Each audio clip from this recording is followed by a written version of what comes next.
Shortly thereafter, the soldiers were ordered to march to the assault. The military rushed sharply into the department store building from two sides. Splitting into groups, they began combing the surrounding area. Suddenly, one of the fighters called out to the commander to look at the find.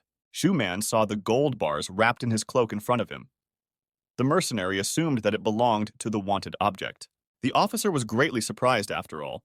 It was strange that someone had traveled such a long way just to get gold. However, it was absolutely clear that the tramp named Ren Xiaosu was behind it. Suddenly, one of the soldiers heard a stomping noise from above. When he looked up, he saw a shadow running up the stairs. The mercenary instantly relayed the information to the rest of his co-workers that the target was fleeing upwards to the second floor. Instantly, the nearby group rushed after the protagonist. One by one, the soldiers withdrew up the stairs. Meanwhile, Shu-man stood there and looked thoughtfully at what was happening. He realized that he was not dealing with a foolish opponent. Surely this Ren Xiaosu would not continue to run upstairs, because then he would simply be trapped. The commander analyzed that this guy was clearly greedy for money, but nevertheless abandoned them as soon as he was in a dangerous situation. Nevertheless, the determined abandonment of the loot only spoke to the fact that their target had acted deliberately. At this time, the protagonist gradually overcame one passage after another. He realized from the stomping from below that he had been discovered after all. Zhen Xiaosu realized that he had to get upstairs before the soldiers could cordon off the entire building. Still, there was still a high risk of encountering Qing mercenaries at every turn. However, even in this situation, there was a way out. In that second, Shu-man realized what their opponent's plan was. Next to the department store was another building that was only 10 meters away. The fugitive would probably try to jump onto it to escape. Realizing this, the officer ordered his subordinates to pursue the observed person as quickly as possible. Immediately afterward, he radioed for an outside combat team and ordered them to go to a nearby building and cordon it off. After giving the order, Shu-man immediately jumped down and ran outside. In the same instant, the protagonist reached the roof and with one kick of his foot kicked the door leading outside. As expected, there wasn't a single Qing soldier upstairs. Quickly orienting himself, Ren Xiaosu easily identified the location of the neighboring building. He immediately began sprawling toward the edge of the roof. The next instant, the lad made a desperate leap to the rescue. At the same moment, Shu-man ran outside and looked up. He saw the dark figure of a fugitive deftly leaping to a neighboring building. The commander was in some confusion. He had been reported earlier that the target was not that strong. However, in fact, based on the jump he had made, it appeared that this boy's performance was much higher than expected. After realizing this, Shu-man radioed the order to urgently re-evaluate Zhen Xiaosu's strength. At the same moment, the protagonist calmly landed on the roof after doing a somersault. Without a second's hesitation, he continued away from the department store. Suddenly, the guy's attention was caught by a high-rise building across the street. After taking a closer look, Ren Xiaosu was horrified. In the ruins on one of the upper floors, he saw a dark figure. It was Yang Xiaojin, who had disappeared first from the group back at the beginning of the day. Right now, the girl's eyes were staring intently at the protagonist. Suddenly, she put her foot on the rubble, as if taking extra support. In the next instant, Yan Xiaojin pulled out a rifle from under her cloak and took aim. Taking a breath, she leaned her eye against the scope. Xiaosu didn't understand at that moment what Yang Xiaojin wanted to accomplish. However, turning around in the direction where the girl was aiming, the protagonist immediately realized everything. There were several people standing outside downstairs near the cage, but the guy in the white suit stood out the most. The guy realized that his partner's original purpose was to kill this young man.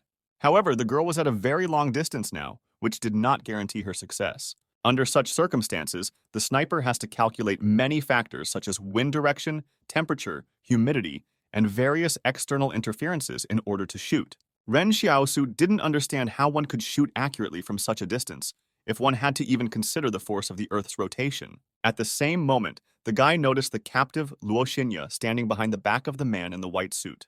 The girl made a few strange movements with her head, and at the same moment the wind stopped abruptly. Be that as it may, the protagonist was sure that the best moment for the shot couldn't even be thought of. However, the rifle in the building still continued to remain silent. This caused Xiaosu to feel uneasy. Looking forward, the guy suddenly discovered that Luo Xinyu had managed to free herself from the ropes binding her thumbs. Unnoticed by the man in white, she pulled out her dagger and prepared to attack. Realizing that her movements had gone unnoticed, the girl pounced on her target with lightning speed. However, her path was immediately blocked by one of the security guards. Only then did King Jen see that he had been attempted by a captive woman. Her blow was momentarily blocked by a metal fan from one of the consortium's female employees. Swinging her weapon around, the guard tossed her attacker aside. Luo Xinyu jumped back, keeping her balance, and an oppositional parity was formed between the rivals. Suddenly, the security guard swung her right hand sharply. Before the singer knew it, a dagger flew in her direction at that very second. However, then unexpectedly to everyone watching, the girl lowered her hand to the ground and drew a rune. At that very second, a portal appeared in the air, into which the blade flew, failing to reach its target. Suddenly, the use of a superpower confused the security guard for a while. The guard then shrieked in horror that they were dealing with another superhuman. For the protagonist, this sudden revelation of a companion also came as a complete surprise. He couldn't believe for a few more seconds that the quiet and fragile Luo Xinyu was able to turn something like this around and disappeared from sight. Looking around, King Zhen suddenly saw a flash in one of the buildings. Xiao Jin, who decided that there might not be a better moment, shot at the target. Only after seeing the flash with his own eyes did King Zhen realize that there was also a sniper upstairs. The bullet was approaching the head of the expedition at breakneck speed. Moments before the hit, however, the very same guard was on a flight path. She covered her boss with her body, however, she still wasn't going to die. The security guard held the metal fans out in front of her face, intending to stop the flying bullet. However, from the impact produced, the fans began to splinter, unable to withstand the pressure. The guard, who had not expected such an outcome, had no time to do anything. The next second, a bullet slammed into her body. The power of the ammunition was so great that the target's body was pierced through. Splattering blood in different directions, the mercenary fell next to her boss. However, King Zhen only commented coldly that it was a very sad death. Seeing the double assassination attempt, the military immediately began throwing smoke grenades. Creating an acrid gray veil, they planned to shelter their master from further attacks. The search for the sniper began immediately afterward. One of the mercenaries noted that he saw a flash in an abandoned building in the southeast. However, King Zhen was attracted to something else. He bent down and picked up a bullet embedded in the concrete from the ground. Bringing the ammunition closer, the expedition leader eyed it closely. His assumptions were once again confirmed. Most likely, it was an attack of rebels, in particular, that group of people about whom there were vague rumors in the consortium circles. After briefly pondering, King Zhen looked at the remaining captive. The boss remarked that one would have to be really very stupid to not even know that your employer was a superhuman. Before Liu Bu could object to anything, in the same instant, King Zhen grabbed him by the scruff of his neck. He silently brought the bullet to the frightened mercenary's face. Saying that there was no place for such scum in the current world, the consortium boss stuck the ammunition into the captive's eye. The bullet passed through the eye socket and entered the brain, causing the panic-stricken man to die almost immediately. Meanwhile, the main character was analyzing the situation that had occurred. Then he came to the conclusion that, as expected, the more beautiful a woman is, the more dangerous she is. However, he couldn't even assume that these two would put on such a show. Their disguise was truly flawless. Ren Xiaosu remembered that when he had asked to remove Wang Dongyang from the squad, Xin Yu had cast a glance at Xiao Jin while making the decision, but no one cared. Later, both girls joined him with similar enthusiasm to share the fish. There was also a time when one of the mercenaries harassed Xin Ho, and Xiao Jin stood up for her friend. However, at that time, neither of them could even guess that the two girls knew each other so closely. However, there was still a major problem. It was unclear why these two wanted to kill King Zhen and why the superhuman sacrificed himself to protect the boss. At the same instant, Xiao Jin reloaded her rifle. Suddenly, she pointed her weapon toward the protagonist. Before the guy realized what had happened, he saw a flash on top of the building a second later. The bullet fired flew right between his legs and embedded itself in the roof. Xiao Su looked around, not realizing what this crazy girl was doing. Perhaps the girl specifically wanted to show that they weren't on the same page. Or maybe it was because the protagonist didn't want to help Xinyu on the road. Suddenly, the singer stepped out of the shadows and approached her friend. She smiled and waved at the guy, while Xiao Jin's gaze remained cold. After that, both girls instantly fled into the portal that had been created. Xiao Su looked at all of this in bewilderment, not understanding why they didn't take him with them. Immediately after the shot was fired, a large number of footsteps were heard below. 3 assault groups were converging on the building where the protagonist was hiding on the roof. The guy didn't understand why it was worth drawing attention to him. Taking his gun out of his pocket, he thought, he had always tried to be as careful as possible, but he was still trapped. At the same instant, The door to the roof was kicked open by Shu Man's shoulder. Upon seeing the enemy, Xiao Su immediately swooped down and opened fire on him. However, the group commander was protected from the bullets by a soldier who rushed in next and put up a shield in front of him. Leaning out of his makeshift shelter, Mont returned fire at the fleeing target. However, despite his incredible accuracy, all the bullets flew past and embedded themselves in the wall. Realizing that the preponderance of forces was no longer in his favor, the protagonist jumped off the roof. He decided that it was better not to hesitate and leave this place until all the troops arrived. The officer who shot him was surprised that the target was moving so fast. Xiao Su deftly jumped to a neighboring building. Shu Man radioed the location of the intruder and ordered the blockade to be tightened. Jumping over the obstacles, the protagonist remembered that they were originally supposed to enter the city blockade with Yang Xiaojin and Xu Xiangchu. Xiao Su also realized that even if he had to run away, he would be the fastest. Now his speed was his only hope of getting out of here alive. Jumping off the buildings into a city alley, the boy heard the stomping of boots again. He realized that he had seriously underestimated his opponents. Xiao Su decided that only by entering the forest could he escape Qing's pursuit. Plus, he was far more knowledgeable about the rules of survival in the woods than his opponents. Suddenly, right in front of the protagonist's eyes, a huge beam of light broke through the sky from one of the rocks. The guy looked at it in horror, not realizing if a volcanic eruption had begun. The target Shu Man who was pursuing also saw what was happening, and it puzzled him greatly. The thug realized that if this boy went any further, there would be no turning back for them. Xiao Su also realized the danger of the venture and constantly looked back at his pursuers. Getting closer and closer to the volcano, he tried to figure out if those bastards were going to keep chasing him or turn around. Running out of the city, the protagonist looked back. Several dozen men with guns were still chasing him. But the boy had no other choice. The only way to survive was to move forward. Meanwhile, Shu Man was pushing his subordinates, shouting for them to keep up the pace. Upon reaching the forest, it became clear that the subject had slipped out of sight. The officer ordered the soldiers to thoroughly search the surrounding area. He looked at the clock that measured the target's physical performance. The guy had run 100 meters in less than 4 seconds. This caused Shu Man to give the order to kill the enemy on the spot. The mercenaries slowly advanced through the forest, scrutinizing every corner with a flashlight. Shu Man realized that no matter where the intruder was hiding, even with a gun in his hand, he wouldn't be able to shoot so many people at once. Meanwhile, Xiao Su looked out from behind the tree several times to assess the situation. In his estimation, the soldiers were moving in strict order, so they were unlikely to shoot indiscriminately. Gradually, the opponents approached the tree behind which the protagonist was hiding. It became clear that he would definitely be found. Deciding to act out, Xiao Su jumped out from behind cover at high speed. Taking advantage of surprise, he pounced on the advance party and knocked them off their feet. Shu Man didn't understand why his opponent had abruptly changed his demeanor. Suddenly, the boy confidently pointed his finger and said that Xu Xianchu was here. The military looked at the enemy in silence, not realizing what had happened. This man went by a completely different name. At the same time, the boy continued to move at an incredible speed and got closer and closer to the pursuit squad. His body maneuvered subtly from side to side. None of the mercenaries even had time to aim. After running past the opponents, the protagonist began to move away in the other direction. At this moment, the officer radioed in that their information was invalid, and the target was not Ren Xiaosu, but Xu Xiangchu. But before Shu Man could finish speaking, a scarlet-red shadow immediately appeared in front of the martial practitioners out of nowhere. The team commander immediately opened fire on the strange substance. However, the bullets did not do any significant damage. Looking at the unusual enemy, the officer finally stopped understanding what was happening. Meanwhile, Xiao Su was getting farther and farther away from his pursuers. He didn't expect that he suddenly began to change with so many superhumans. It was now clear that everyone around him was very good at hiding their superpowers.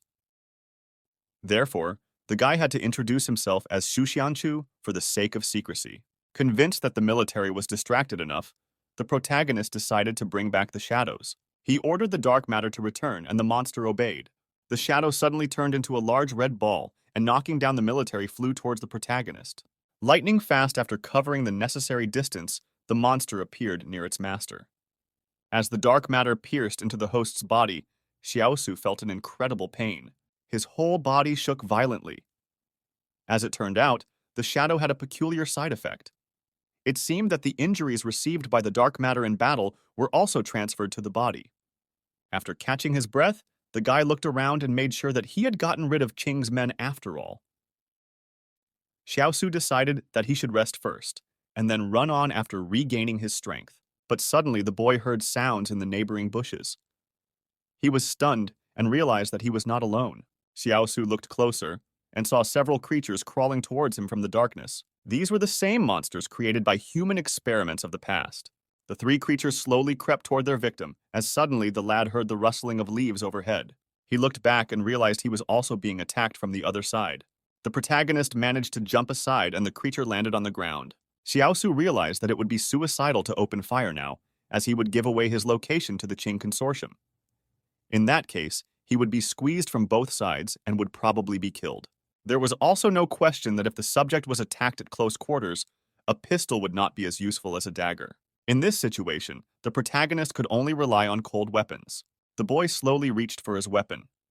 His sweating face did not hide his excitement, but suddenly he realized that the blade had gone somewhere. Xiaosu immediately remembered how Xiaojin had crossed paths with him a few minutes ago. After that, the girl disappeared again.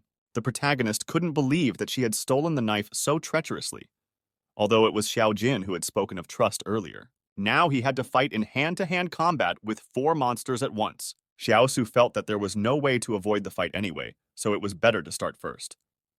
Therefore, he immediately summoned a shadow and prepared to fight.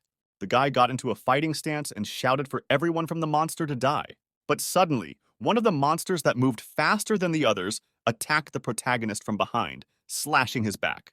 Xiaosu had heard talk of these creatures' performance surpassing that of humans, but he couldn't even guess that their speed would be so great. Turning around, the protagonist swung a punch at his opponent's face. However, the subjects only instinctively squirmed and then looked at his opponent with a calm gaze. At the same moment, Xiaosu felt an extreme pain in his abdominal area. Before he could fully realize what was happening, he threw the monster away from him with one blow. Turning around, the protagonist saw that the other creatures had dealt with his shadow with no problem, and now the damage he was receiving was being transferred to the bearer. From the first brief encounter, Xiaosu had learned that the skin of these test subjects was so thick that it was impossible to wound them without a weapon. Now, every bite of the monster felt more and more intense on his body. If the guy kept pulling, he would definitely be eaten. It was urgent to find a weapon. At that moment, the only subject standing on his feet ran past again and wounded the protagonist. Xiaosu took a step back, and at that moment, another monster clawed into his leg.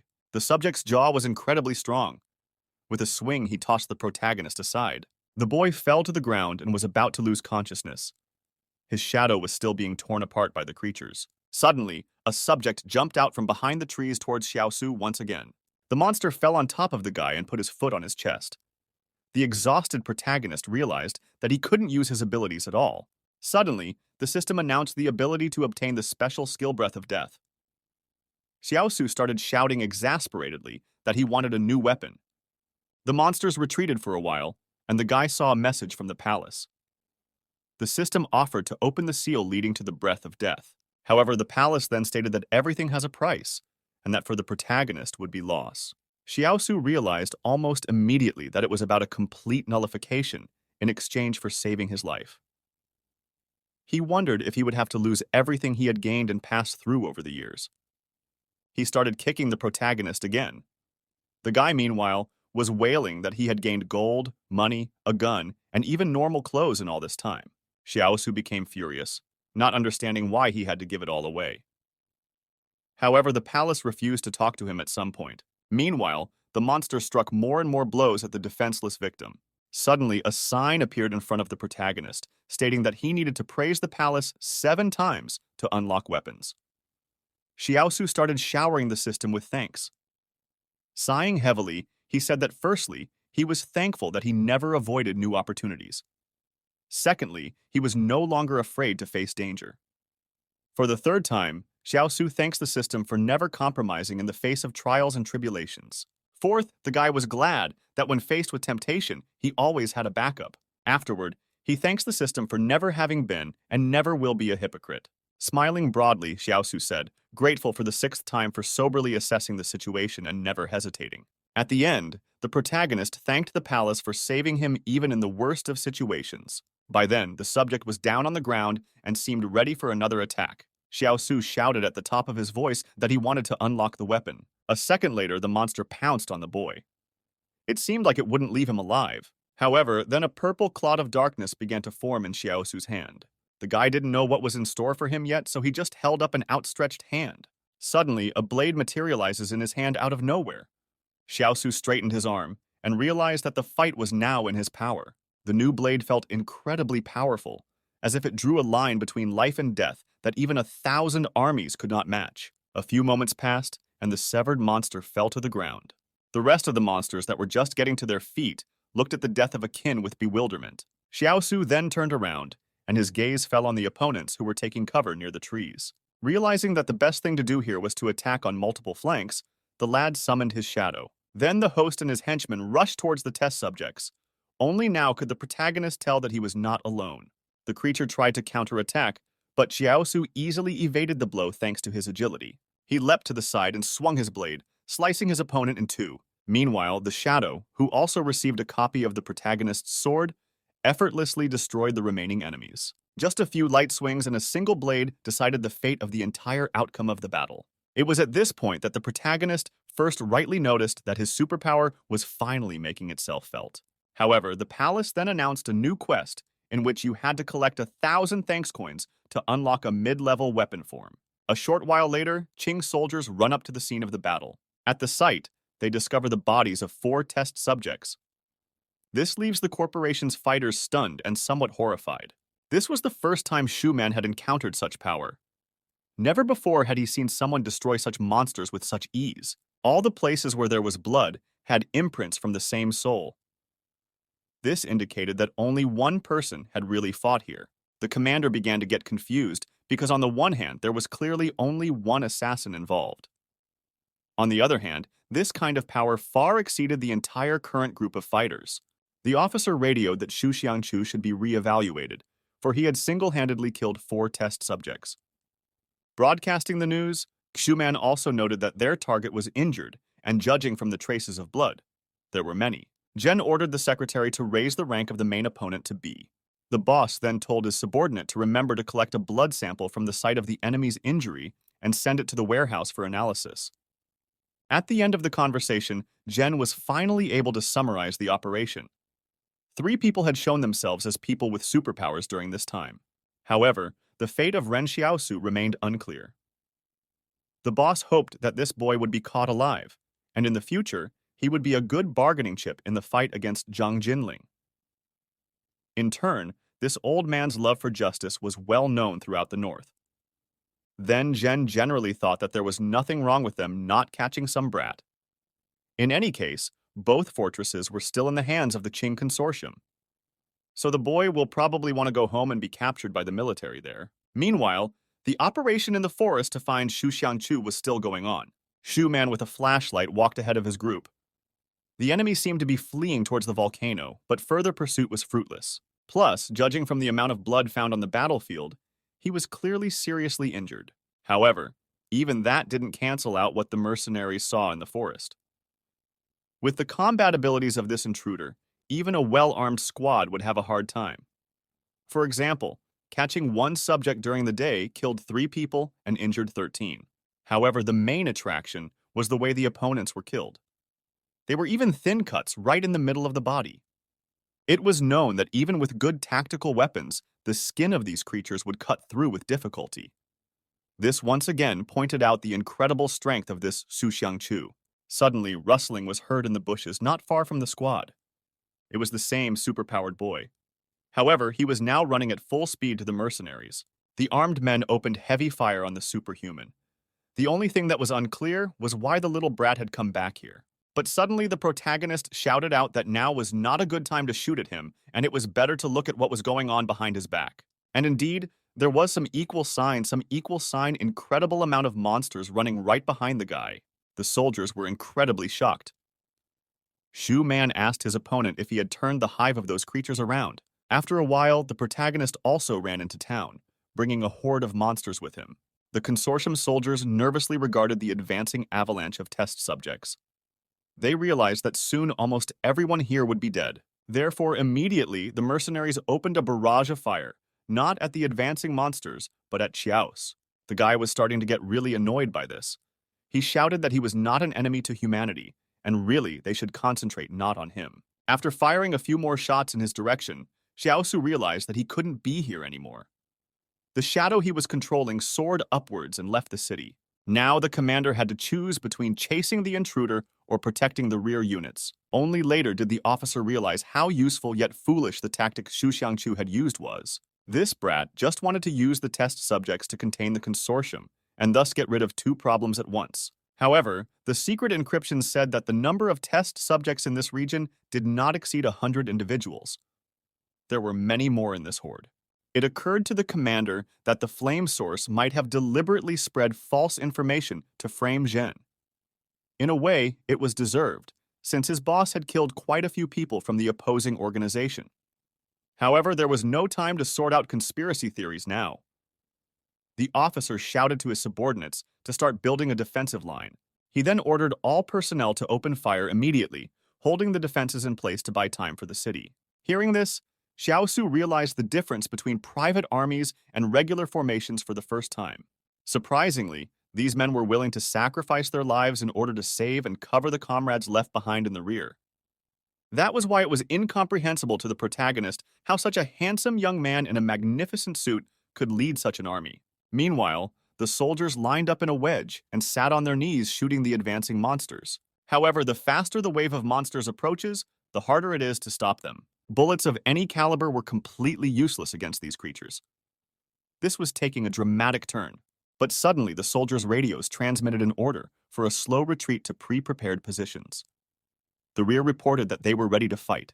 The officer shouted for everyone to start retreating back a few steps while holding formation. Just like that, the consortium soldiers began a slow withdrawal to the rear. Even ultra-modern assault rifles couldn't penetrate the monsters, and the bullets were stuck in their skin. However, this also had an effect, as the creatures slowed down a bit. Meanwhile, the protagonist was quickly heading away from the city. In a way, he was glad that the Qing soldiers had gotten in the way, because otherwise he wouldn't have been able to get rid of the test subjects. Now, however, the bald officer's reaction spoke volumes. Surely they had not supposed that there could not be so many test subjects in the mountains. However, Jiaosu thought that it was fine after all. There weren't many activities in the deep forests, and all monsters could do was give birth to children. Suddenly, a deafening roar was heard from the mountainside that was unlike any sound the lad had previously heard in this forest. Seconds later, a bright light poured from the volcano into the sky.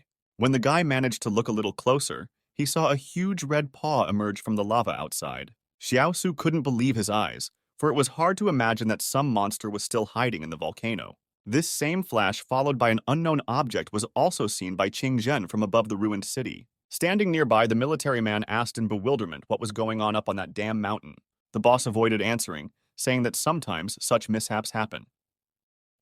Immediately afterward, he ordered all troops to retreat and declared the mission a failure. Zhen then ordered to call his brother in case this thing crawled out. In another case, the call should be made if a large number of test subjects were pushed south by the volcano into Barrier 113, which would be in danger. He also ordered that all fighters be ready to retreat at any minute. Some time passed after the conversation. The glow over the volcano was growing stronger as the convoy of cars drove out of the city. Meanwhile, the remnants of the forest group were still fighting on the outskirts of the city. Changing cover periodically, they retreated toward the nearest road. The test subjects, expectedly so far, had suffered no casualties. Nevertheless, they were advancing towards the squad with some problems, gradually reducing the distance. The first soldiers of the squad finally ran out to join the main group. There they were met by the vacant cars and the leader of the expedition. Qing Zhen held a detonator in his hand and watched intently as the horde approached. Before retreating, the squad scattered radio-controlled mines in the trees. After making sure that all the mercenaries were out of the forest, Qing Zhen pressed the button. At the same instant, many violent explosions engulfed the forest. The explosives were much more effective than the bullets. Some of the monsters near the epicenter of the explosion were literally torn to pieces. After catching his breath, Shu Man was finally able to convey to the boss in person that he wouldn't be able to bring Xu Xianqiu back. However, Zhen replied with indifference that it didn't matter. He ordered his subordinate to get into the car. The squad was to head west, where there is another way back to the 112th fortress. Shu Man looked at the boss who took this failure so lightly in bewilderment. Zhen said that he was only keeping the officer alive because he was too good a leader. Suddenly, there was swearing coming from the direction of the cars. Someone shouted that they would not be able to drive now. Schumann replied that you need a spare tire and a jack to solve such problems. However, the rank and file noted that this wasn't even the case and the tire was simply cut. Then, someone added that the same was done with all the spare tires. Thus, a huge grouping suddenly found itself without vehicles. Mentally, Zhen really wanted to kill that annoying bug named Xu Xiangchu. However, after gathering his wits, he ordered the private to bring his body armor. The volcanic eruption seemed to be intensifying by the minute. The military group slowly departed from the city. Schumann asked his superior if he understood what awaited him in the consortium after failing to complete his assignment. Zhen replied that at most he would be retired for a while. After that, the officer asked what they should do about that kid named Ren Xiaosu. The boss replied that if that brat wasn't dead, he must have found a way to return to the 113th fortress. In that case, Luo Lan would keep an eye on him. Besides, from Zhen's words, this vagrant was unlikely to make too much noise. Meanwhile, the protagonist was successfully making his way through the forest while riding his shadow. He was glad he had the idea to slash all the car tires before leaving. In addition, thanks to the overpowering of his opponents, he managed to get his cloak back. Unfortunately, the accumulated gold was no longer there. The guy laughed and realized that this was the personification of the saying, "Easy come, easy go." A while later, Xiaosu reached one of the caves. Standing in front of it, he began to wonder if he should spend the night here. A short time later, a fire was burning in a small stone cubbyhole. Sitting in front of the fire, the guy thought that not long ago there was a whole crew of them here. Suddenly, there was another rumble from behind that shook the vaults of the cave. The main character's attention was drawn to the inscription they had seen on the first day. However, now it was supplemented with new words. "It is behind you." Apparently, this message had been carved quite recently. It was quite possible that this was Xiao Jin's doing, because her temperament involves occasionally intimidating people. Suddenly, a nearby volcano exploded. The volcano emitted a huge column of cinders, and several fiery stones erupted from its mouth and fell in the forest. Animals started fleeing from the forest en masse at the same moment. The fire that had formed at the top was slowly starting to spread downward, getting closer to the cave. The protagonist was not satisfied with this state of affairs. He realized that this time he would not be able to spend the night here. Xiaosu immediately jumped up on the shadow and ran away from the forest, hoping that he could escape. However, his speed was so fast that the chances of death were close to zero. The guy decided to traverse the canyon in lightning speed so that the monsters wouldn't even have time to realize what had happened. Indeed, the spiders sitting on the wall only felt a strong breeze blowing. The same thing happened to the wolves in the forest, who didn't even have time to realize what had happened. At the tremendous speed, Xiaosu didn't even notice one of the wolves and accidentally hit it. In this way, the lad finally came closer to his native place. Seeing the walls of the fortress and the trading city in front of it, Xiaosu realized that he had arrived home. On this day, Wang Fugui unceremoniously barged into Yuan and Xiao Yu's house and shouted that he had brought something interesting. The boy once again thanked the merchant for helping to settle the past incident, but he still shouldn't have barged in so early in the morning. At this moment, Xiao Yu said that if Yuan Will got up 15 minutes earlier every day in a year, he would have accumulated as much as 90 hours to spend on things he liked. However, the guy parried by saying that just his favorite thing to do was sleep. The girl shouted in rage that Yuan pisses people off even worse than his older brother. In response, the boy shouted that he didn't know anything and didn't care. The child then looked down sadly and said that it had been very quiet times recently, and he missed Xiaosu even more. Meanwhile, Wang Fugui held out one potato each to the tenants and said that it was better to eat them while they were still hot. Yuan asked the merchant why he liked this dish so much. Fugui said that when he was a child, there was a famine beyond the 107th wall, so he followed his father here to join his relatives. One day, they found 2 sweet potatoes in the yard and dug them up. The father baked them and gave them to the children. After that, Fugui thinks baked sweet potatoes are the best food in the world. Yuan was very much moved by the story. Memories also surfaced in his mind. Then he was sitting with his older brother in the hut. Suddenly, Xiaosu asked the child why all people were happy. The boy did not answer the question, and then the elder brother explained that happiness comes not from pleasure, but from pain. For when one tastes something sweet at the moment, When the bitterness becomes unbearable, there is a desire to fight for one's life. Xiaosu added that the sweet taste may have more meaning to others, but for the sufferer, this moment is the greatest joy. Suddenly, the merchant's voice forced the child back to reality. Fugai said that with Mr. Zhang gone, there were no more teachers left in the city. A surprised Yuan asked if his brother wouldn't be teaching when he returned to the city. The merchant explained that according to his knowledge, factory workers near Jing Mountain had reported a volcanic eruption. The problem is that that's exactly where Xiaosu is located. However, the child suddenly replied firmly that his brother was definitely fine. Yuan thought that he wished with all his heart for Xiaosu's return. And since he wasn't dead, his brother should be fine too. The merchant raised his finger up meaningfully and grinned, and said that they were really talking about a guy named Xiaosu who is a kind person. The old man talked about how there were a lot of strangers in the market square lately. Because it is not easy for the fortress to run a trading town now, they are bribing vagrants to be their eyes and ears. Now these people must be treated accordingly. Under no circumstances should you hurt them or pour your heart out to them. Suddenly, Fugui warned his acquaintances not to go out into the city for the next couple of days. He then suggested that they leave the place with his personal assistants, since he thought that all those beggars were here because of Xiaosu. Xiao Yu asked in misunderstanding why exactly the guy was involved with something. Suddenly, Fugui turned around and said that in his opinion, Ren Xiaosu could do anything to the fortress team.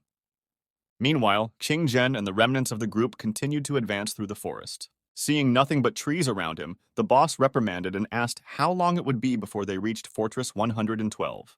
A surprised Shuman noted that this was the first time he heard Zhen swearing. The guy in the white suit grabbed his head and reminded himself that he was ruining his image. Meanwhile, in the market town, some madman was running around screaming about spiders eating people near the walls and not sparing them. However, he was increasingly pushed back by the military man, saying that it was time for the madman to go to the Xing Mountains personally and stay out of the way. Taking advantage of all the noise and swearing going on nearby, the protagonist jumped in. Walking across the courtyard, he swung open the door and stepped inside the room. Yuan was incredibly happy to see his older brother appear. However, the latter was busy with other matters. The kid whispered orders to the kid to pack immediately. Suddenly, the protagonist pulled out a gun and pointed it at the merchant. He apologized and explained that Fugui would have to stay here until they left. The old man showed that he didn't want conflict and at the same time asked how the boys wanted to go outside. There are plenty of patrols watching the yard. Besides, it would be doubly difficult with a child. However, Xiao Su, twirling the pistols on his fingers, explained that no guards would be able to stop him. The merchant tried to explain that in fact, as long as Mr. Zhang was around, the Qing family wouldn't be able to do anything to the protagonist and his loved ones. But suddenly, Xiaosu clarified that he was not leaving because of the Qing Consortium's persecution, but because of those monsters that would come out of the volcano very soon. After the old man tried to clarify what he was talking about, the guy explained that the rumors of large hordes of insects were only the smallest part of the danger. Suddenly, it appeared that Fugai was very scared. He asked the protagonist not to leave without him and said that he still had a son to take with him. Xiaosu was surprised that the merchant had decided to go with him so easily. He asked the old man if he was sure he wanted to leave his town and his shop for this adventure. Fugai replied that he was still very worried about what was going on, but he had full confidence in the protagonist's survival methods. Asked why he thought so, the merchant replied that the guy had the most information about what was happening on the mountain, as well as possessing basic survival skills. Such an unexpected confession from an elderly man greatly lifted Xiaosu's spirits. Previously, he thought that if he ran out into the city center and shouted that the monsters from Mount Zong were coming, everyone would look at him as a fool. However, the situation with the merchant was different. Xiaosu decided to reflect on the psychological profile of his potential companion. This old man is not very capable and not ruthless enough, however, he is much more tactful. His key benefit would be the ability to make better choices in the face of danger. There was only the question of whether it was worthwhile to escape together. Wang Fugui was a profit-oriented businessman, but at the same time, he was not a bad person by nature. Suddenly, the protagonist was snapped out of his thoughts by the merchant himself. Fugui explained that he had money and medicine, and he was better at dealing with people than anyone in the company.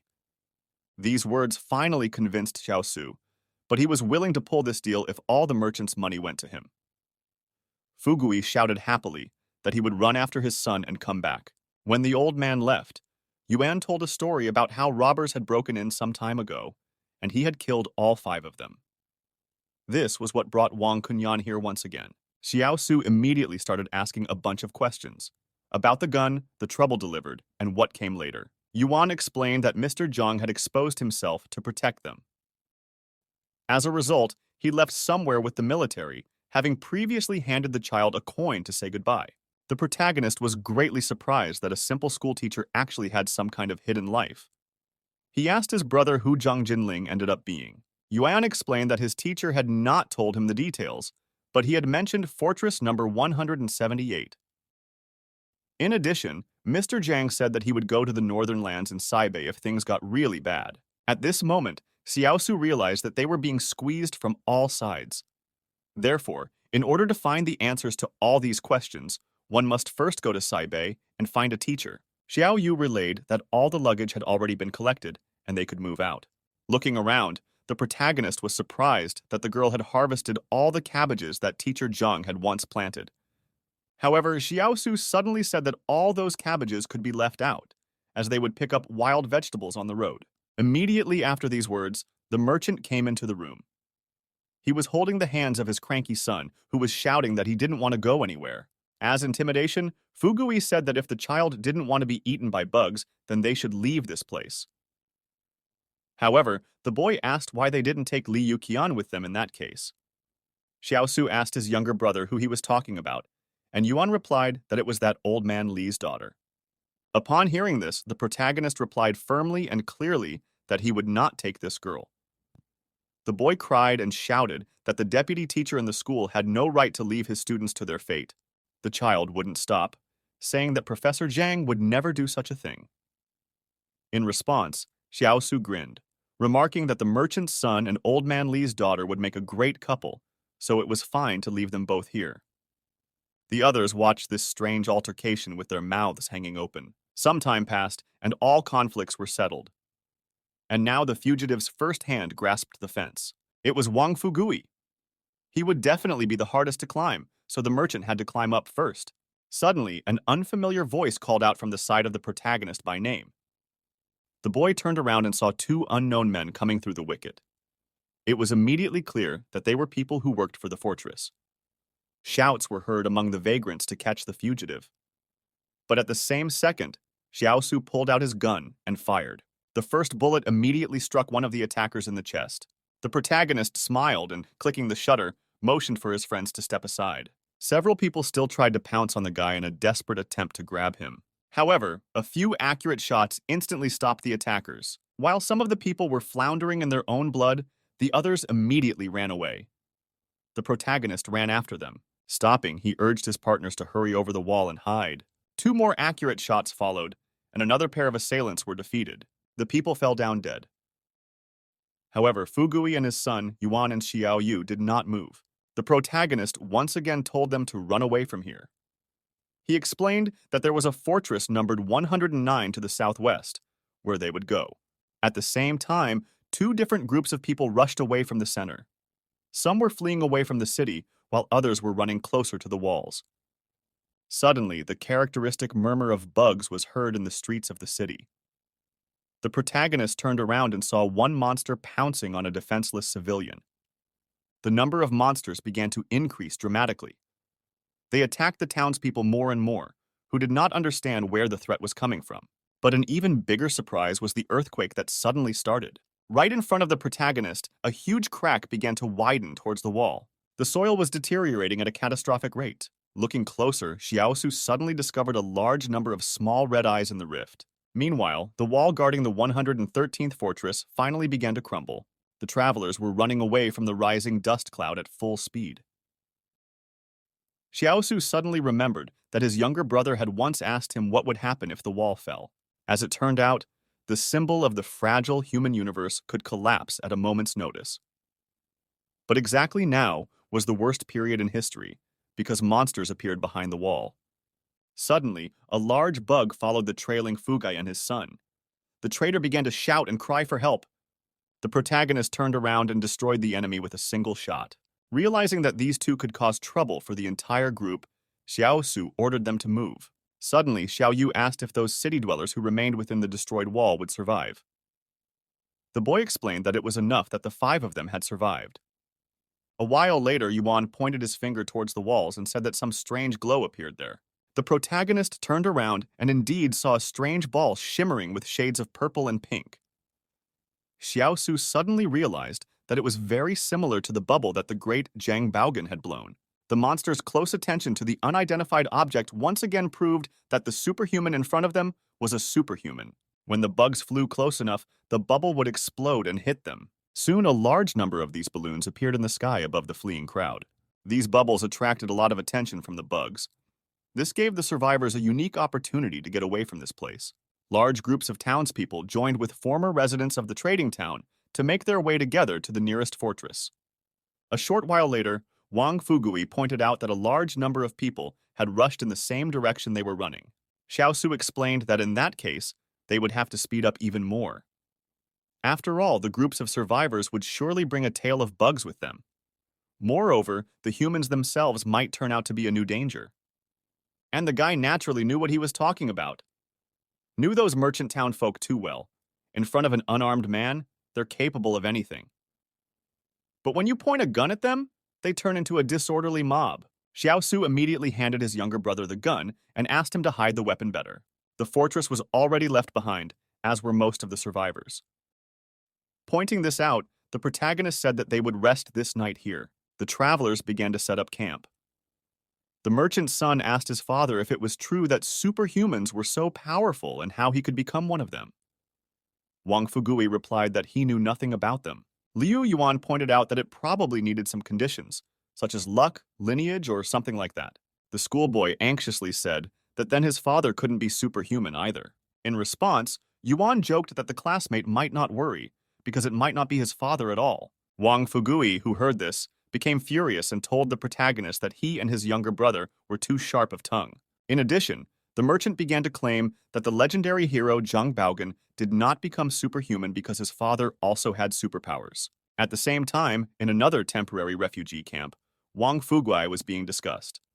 This prosperous old man had a high status in the trading city, and in the end, he ran behind the backs of some young guys.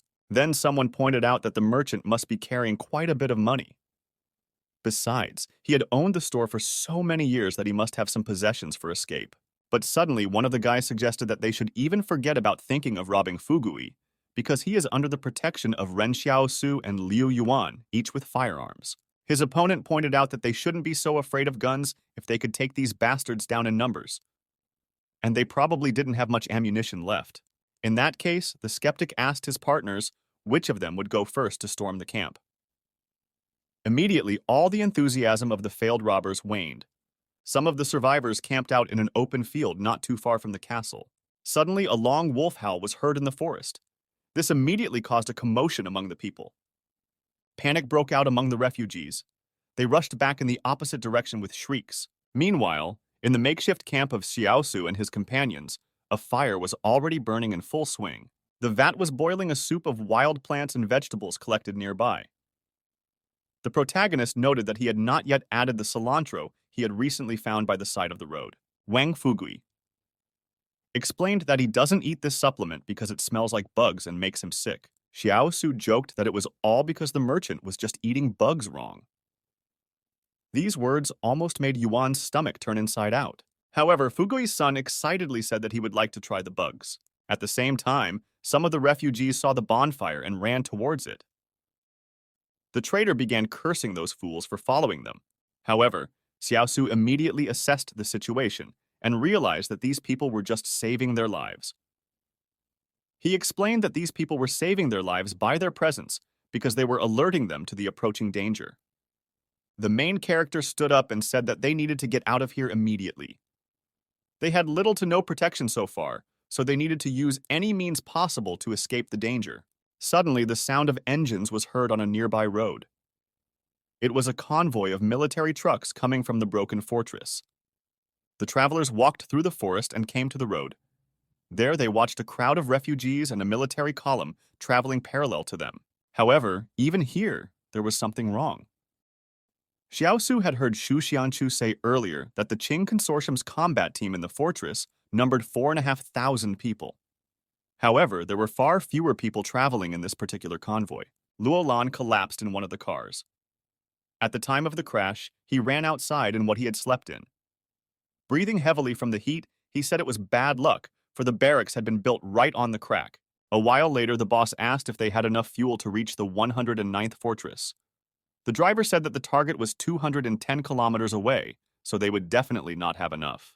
As a solution to the problem, he suggested transferring fuel from the SUV coming behind. The fat man thought about it at first, but then said that the plan was very bad. The cars were already filled with wounded men, and the trucks were overflowing with important goods. The driver turned to his boss and said that he and Chief King Zhen were very kind to them, unlike the other bosses in the consortium, so the military was willing to suffer a little for their sake. However, Lan said that he didn't want to hear that because he wasn't really a good person. That's because it's the bad people who live the longest. As the protagonist and his companions escorted a military convoy traveling to the castle, Xiaosu immediately realized where this road was heading. There were quite a few refugees walking along the side of the road, and all of them would divert the beast's attention at the right moment, so their group wouldn't have to worry. Nevertheless, he managed to assure his companions that if they were suddenly attacked by a small number of animals, he could easily handle them. Wang Fugui sighed heavily, realizing that he would have to expend a lot more nerves over the next few days. So the travelers rushed toward salvation as part of a large chain of refugees. A while later, the merchant approached the protagonist, saying he had a rather inappropriate question. Wang Fugui awkwardly inquired where the other people who had gone with Xiaosu to Mount Xing were. Guy explained that when they departed, they numbered 21 men. But by the end of the expedition, only 4 were alive. The protagonist then pretended to be bored by these questions and turned away. Wang Fugui, for his part, took great note of the fact that so few people had survived. He had the first inkling in his mind that Ren Xiaosu was a superhuman. A while later, the guy explained that there were a huge number of mutated monsters on Mount Zong. The old man interrupted him and patted Xiaosu on the shoulder, saying that it was thanks to him that they had gotten out of there this time. If it wasn't for the protagonist's timely reaction, they might not have been talking anymore. Suddenly, the guy smiled slyly and said that according to an ancient proverb, for every drop of goodness, one should return a stream of gratitude.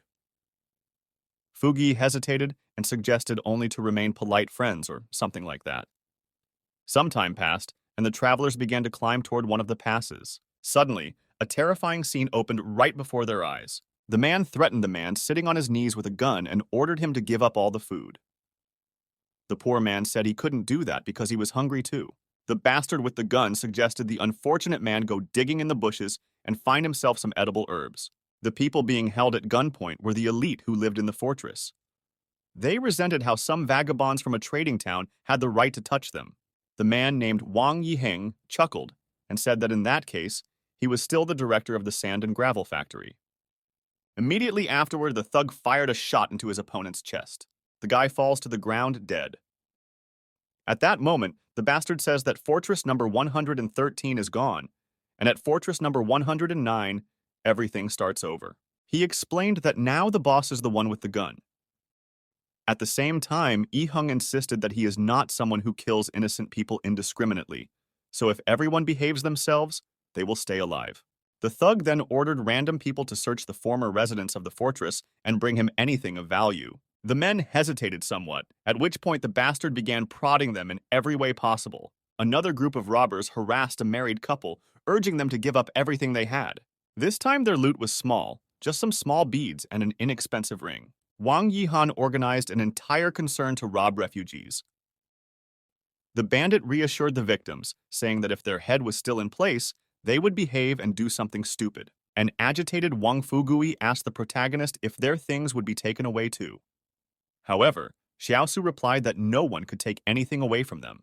Suddenly, one of the robbers noticed a strange group approaching the pass. The men recognized the leader of the group named Ren Xiaosu. One of the scoundrels told a colleague that this boy was notorious for being a ruthless man in the market town. The newspaper both bastards decided not to touch the strange travelers. The men were about to leave, but the protagonist suddenly shouted at them and asked them to come over. The guy saw a peculiar collection of wristwatches on the hand of one of the robbers. The bandits became nervous and surprised when they realized they were about to be robbed. Xiaosu smiled and said that he wanted to see all those watches at his place right now. The robbers dutifully removed all the loot and stepped back, bowing. The protagonist thanked them and wished them good luck. After the bastards left, Xiaosu handed out wristwatches to his companions, telling them to watch the time now. The merchant's son looked at the gift skeptically, asking if they were really of the same generation as this watch. The protagonist did not answer this question. He asked his partners to follow him to find a place to rest. Xiaosu noticed one high cliff. He began to walk around the slope to see if there was a cave. Stepping behind the cobblestone, the boy heard a female voice diligently reassuring her students and saying that at least they had managed to escape. Suddenly, the woman in the green jacket turns around and meets the protagonist's gaze. Xiaosu looked sympathetically at the identically dressed people, realizing that they were students from some school. It brought deep night, and a bright crescent moon illuminated the dark forest. Xiaosu's group moved a short distance away from the disciples and built a fire. From time to time, the boy looked regretfully at the poor souls leaning against the rock. On their uniforms, he read that they belonged to the second high school of the fortress. Indeed, they were all high school students. The guy had heard Teacher Zhang mention before that there were dozens of schools in the castle. Major castles have elementary schools, middle schools, high schools, and even universities. The education system itself also differed. In the fortresses, pupils worked in clean classrooms and had many teachers who were responsible for their profile basics. Plus, students don't have to go to work in the wasteland. Instead, they have some student benefits. Xiaosu looked sadly at the bonfire. All of this would have sounded even more splendid if he had been born in the fortress. Suddenly, the main character thought he didn't know what happened to those kids who used to go to school. Now he doesn't even know how to receive gratitude in the trading city. But suddenly it hit the guy. He had already completed the first stage with thanks not so long ago, unlocking the weapon in the process. Besides, he had managed to thank the system not too long ago. What if that rule remained and he could accomplish the task more easily? Even now, the Black Blade is already an incredible weapon. This sword is so strong at the initial level that it will surely be invincible at the next stage. With that thought, he began to thank himself for raising his brother well, for not killing anyone indiscriminately, and for eating grapes and not spitting out the seeds. Yuan watched all this strange action, not realizing what his brother was doing. However, as expected, the palace did not react in any way. Meanwhile, the exhausted students complained to a teacher named Jianu that they were hungry. The woman reassured her charges, saying that if they kept walking onward, they might be able to eat when the people from the 109th fortress came to help. Otherwise, she was ready to gather edible plants for the apprentices. One of the boys took the initiative, saying they could go collect whatever their mentor told them to. After a brief pause, the woman pointed to the students at the people sitting across from her. These refugees, she observed, looked confident enough so the students could collect the same as these people. Suddenly, one of the students asked, why don't they just ask for help? Teacher Jianu explained that now that the wall was gone, they were left to their own devices and were only obligated to help their loved ones. The students looked at each other uncertainly, but finally agreed with the mentor's position. Xiaosu was warming his hands by the fire as Xiaoyu suddenly approached him from behind. She pointed out that there were many beautiful girls in that group of students who looked the age of the protagonist. Xiaoyu asked the guy to tell her which one he liked best. She explained her interest by saying that if you feed that girl well, she would definitely follow Xiaosu. The protagonist asked her to keep her mind off the matter, as they needed to deal with the 109th fortress first. Xiaoyu agreed, but added that her offer was still on the table and reminded him that she was willing to babysit his children in the future. Water was boiling in a makeshift cauldron. Xiaosu walked a short distance from the camp and found some grass. Seeing this, Teacher Jianu told the students to find the same plant. Returning to the camp, the guy found school children tearing en masse the same kind of grass he had in his hands. After a while, the boys came up to the teacher and reported that there were a great many of these sprouts. At the same time, they heard Xiaosu talking to Wang Fugui. He was explaining that this plant should never be eaten. In addition, the guy attached a story about how he had once eaten it the year before last and had diarrhea for 3 days. After this story, the protagonist tossed the weed aside, causing the school children to question his adequacy. The annoyed student threw the plant into the ground with great force. Xiaosu turned around and made sure that these people were taking an example from him for some reason. Deciding to check it out once again, he pointed to one plant and said loudly that it was called purseweed, and this herb was edible. Not a few seconds later, the two boys, along with the teacher, rushed out to collect this weed. However, Jianu was careless and tripped over a rock and hit her face on the ground.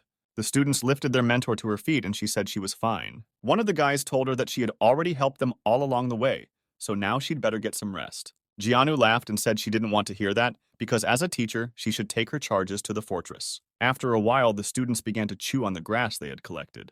It turned out that in its pure form, it is completely inedible and very bitter. The girls immediately rushed to the teacher and started yelling that they wanted to go home to their parents. Yuan noticed that all the female students were crying and pointed it out to his older brother. However, Xiaosu said that it was fine and they should just stay out of it. Pet the cat.